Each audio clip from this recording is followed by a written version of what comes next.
अस्सलाम वालेकुम, मैं जमील फारूकी हूं। आप मेरा ऑफिशियल यूट्यूब चैनल देख रहे हैं। तमाम तारीफें उस ज़ात पाक के लिए जो हमारी शरक से भी करीब है और हमारी हर आने जाने वाली सांस के बीच में होने वाली मामूली सी जुम्बिश को भी बखूबी जानता है।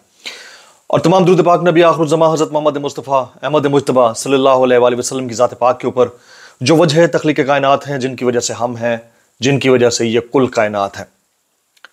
मौलाना तारिक जमील साहब के साहबजादे आसिम जमील की हादसाती मौत। मैं ये जो लफ्ज हादसा इस्तेमाल कर रहा हूं इसको मैं एक्सप्लेन करूंगा, लेकिन पाकिस्तान जैसे मुल्क के अंदर पढ़े लिखे तबके के हाथ में मोबाइल का आ जाना भी हादसा है। आपके हाथ में ट्विटर या एक्स के ट्रेंड्स का बन जाना भी हादसा है।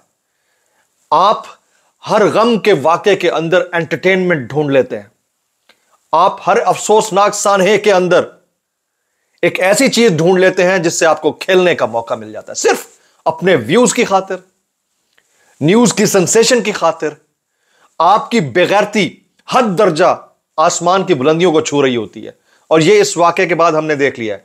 ट्विटर पर ताने क्या कसे जा रहे हैं कि आलम दीन का बेटा जान से गया है, जो अपने घर को नहीं संभाल सका वो दुनिया को क्या सिखा रहा है। ये जुमले हैं, ये सिर्फ उन लोगों के नहीं है जो मोमबत्ती बरदार, मशल बरदार लिबरल माफिया की जानिब से नहीं किया गया। सिर्फ मैं उनके भी सख्त खिलाफ नहीं हूं, उनमें अच्छे लोग होंगे।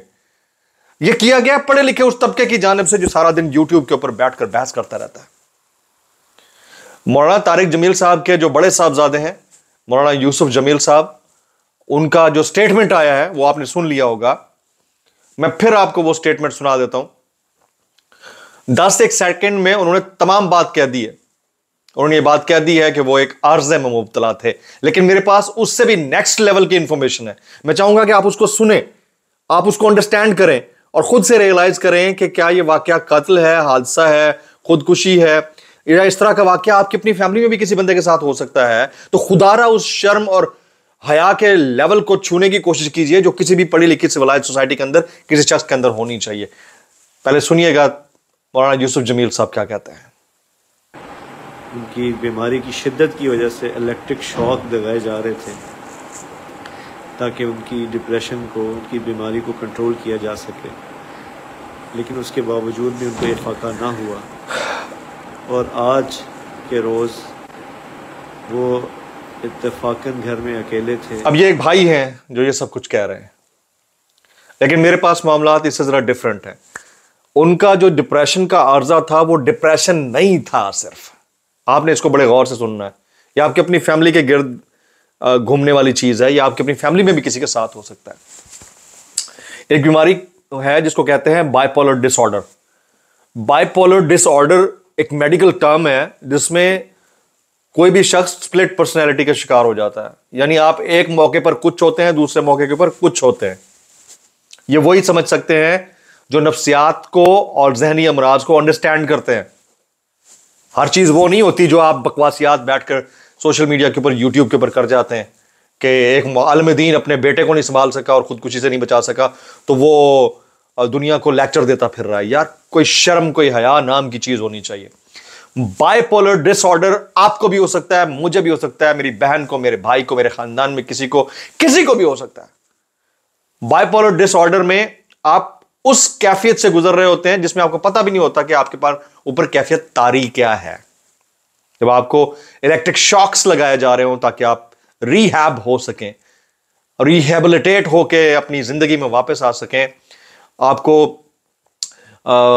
अल्लाह के कलमात के जरिए तासीर दिलाकर भी उस तरफ लाया जा रहा हो और साथ साथ मेडिकल आपकी हिस्ट्री को मद्देनजर रखते हुए मेडिकेशन भी हो रही हो और साथ साथ आपका ट्रीटमेंट उस अंदाज से भी हो रहा हो जिससे आप वाकईतन रिहैब हो सकें।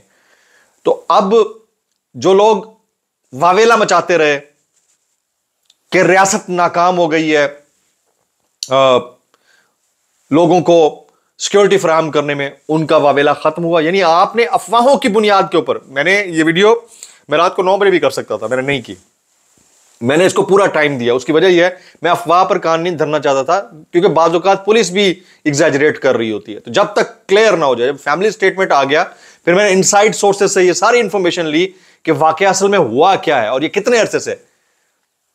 तो जो लोग ये कह रहे थे कि जी रियासत सिक्योरिटी प्रोवाइड करने में नाकाम हो गई, आपके तमाम व्लॉग्स जबरदस्त हो गए, आपको इसके ऊपर माफी मांगनी चाहिए, लेकिन आप में जरा बराबर शर्म, गैरत और हया तो नहीं होनी कि आपने इसके ऊपर माफी मांगनी है। ठीक।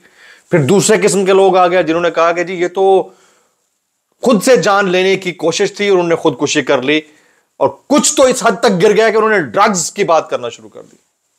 ठीक है, कि वो मनशियात लेते थे। ठीक। उसके बाद जो नेक्स्ट लेवल का तबका है उन्होंने याराना और मुआशका तक बना दिया, और उससे भी जो नेक्स्ट लेवल का तबका है उन्होंने तो एक और नई चीज खड़ी कर दी। उन्होंने कहा कि मौलाना साहब तो आलम दीन है, अपने घर को नहीं ठीक कर सके, यानी बेटा उनका खुदकुशी कर बैठा, तो दुनिया को क्या लेक्चर देंगे। यार आप लोगों में कुछ जरा बराबर भी शर्म नहीं है।